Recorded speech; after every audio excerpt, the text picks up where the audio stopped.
இது ஒரு கத்தி பயங்கரமா இருக்கு. ஆனா இது ஒரிஜினல் இல்லை, டூப்ளிகேட்டு. இதே மாதிரி தான் நிறைய டூப்ளிகேட்டுங்க இன்னைக்கு உலகத்துல சுத்திட்டு இருக்கு. ஆனா ஒரிஜினலை கண்டுபிடிச்சி அதை ஃபாலோ பண்ணி அதை புரிஞ்சுக்கிறது ரொம்ப கஷ்டம். ஸோ இன்னைக்கு ஒரு சம்பவத்தை பார்ப்போம்.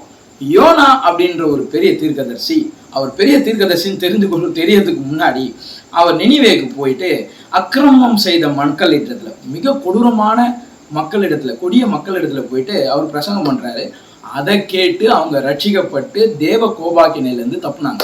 நீங்க யோசிச்சிருக்கீங்களா? யோனா ஒரு சாதாரண மனிதன், எங்கேருந்து திடீர்னு வந்தாரு.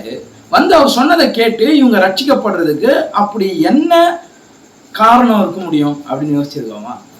ஒரே ஒரு காரணம் தான், அவர் மீன் வயிற்றுலேருந்து வந்தாரு அப்படின்றத நம்பினாதான், ஓ மீன் வயிற்றுலேருந்து 3 நாள் சாகாம ஒருத்தர் வந்திருக்கான்னா கண்டிப்பா இவன் தேவ மனுஷனாக தான் இருப்போம், கண்டிப்பா இவனை தேவன் தான் அனுப்பியிருப்பாரு அப்படின்றத நம்பி இருந்தாதான் அவங்க யோனா சொன்னதை கேட்டு மனம் திருப்பியிருப்பாங்க. ரைட்டா? இல்லைன்னா நான் மீன் வயிற்றுல வந்தேன் அப்படின்னு போய் சொல்லியிருந்தா, இல்லை அதை அவங்க நம்பாம போயிருந்தா, அவங்க கல்லை எடுத்து, அக்கிரமமான ஜனம் கல்லை எடுத்து கொண்டு இருப்பாங்க. ரைட்டா? ஆனா யோனா அவன் நம்பினாங்க, அவன் மீன் வயிற்றுல தான் வந்தாங்க. ஏன் நம்பினாங்க? அதை நம்பினதுக்கான காரணம் என்ன? இதை யோசிச்சோம்னா பைபிள் நமக்கு ரொம்ப ஸ்வீட்டா இருக்கும். இந்த மாதிரி ஒரு விஷயத்தையும் நம்ம யோசிச்சோம்னா, நான் சொல்றேன், யோனாவை மீன் கரையில கக்கினது அப்படின்னு 2வது அதிகாரம் கடைசி வசனம் சொல்லுது. ஆனா கக்கும் பொழுது யாருன்னா பார்த்துருப்பான், ஓடி போய் ஊர்ல சொல்லியிருப்பான். ரைட்டா? அதான் இல்லை, தப்பு. அப்படி சொல்லியிருந்தா அந்த ஊர் ஜனமே என்ன பண்ணியிருக்கோம், இவன் உட்காந்துருக்க இடத்துல ஊர் ஜனமே ஓடி வந்து யாரா இப்படியேப்பட்ட அதிசயமான மனுஷன் பார்க்க ஓடி வந்திருக்கோம். ஆனா அப்படி யாரும் வரல. அதுல இருந்து தெரிஞ்சுக்கலாம் யாரும் அவனை கக்கும் போது பார்க்கலன்னு சொல்லி. ஏன்னா பழைய ஏற்பாடுல சமாரிய பெண்ணுகிட்ட இயேசு கிறிஸ்து தீர்க்கதரிசனமா அவன் வாழ்க்கையை பத்தி சொன்னவொடனே அவ குடத்தை விட்டு ஓடி போய் ஊர்ல சொன்னான். ஊரே திரண்டு வந்து அவர் பார்த்தது.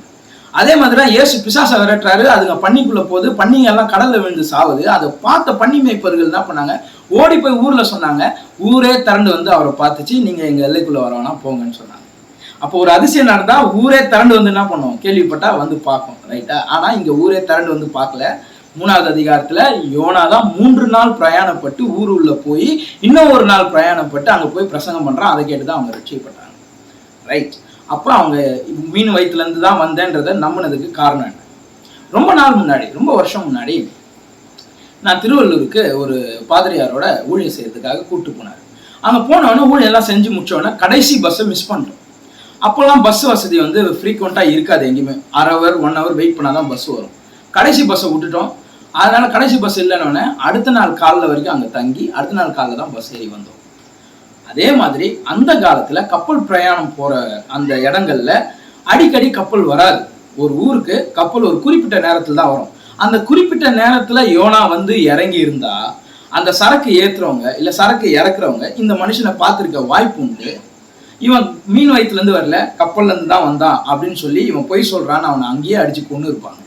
ஆனா மீன் வயிற்றுல இருந்து தான் வந்தான்றத அவங்க நம்பினதுக்கு காரணம் வேற வழியே இல்லை. யோனா வந்து கடலை தாண்டி இந்த ஊருக்கு வந்து சேருவதற்கு மீனை தவிர அந்த டைம்ல வேற வழியே இல்லை, வேற எந்த வாய்ப்பும் இல்லை. ஏன்னா அங்க கப்பல் வந்துட்டு போயிருக்கும், இல்ல கப்பல் வருவதற்கு இன்னும் அநேக நாட்கள் ஆகியிருக்கும். ஸோ அந்த இடைப்பட்ட காலத்துல அவன் இந்த ஊரை அடைந்து இருக்கிறான்னா ஒரு அதிசய அற்புதம் நடந்திருக்கணும்.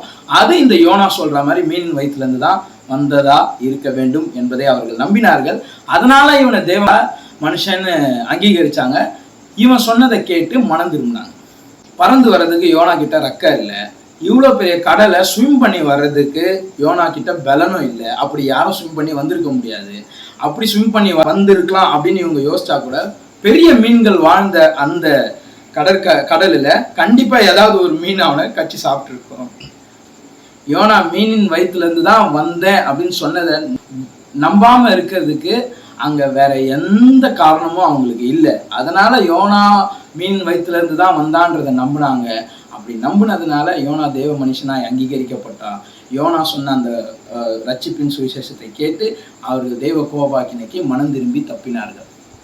நாம் அந்த அக்கிரமமான ஜனம் மனம் திரும்பினது போல நம்முடைய பொல்லாத வழிகளிலிருந்து நாம் இந்த தீர்க்க தரிசன வசனங்கள் சொல்வதை கேட்டு மனம் திரும்பி தேவ கோபாக்கினைக்கு தப்பித்துக் கொள்வோம்.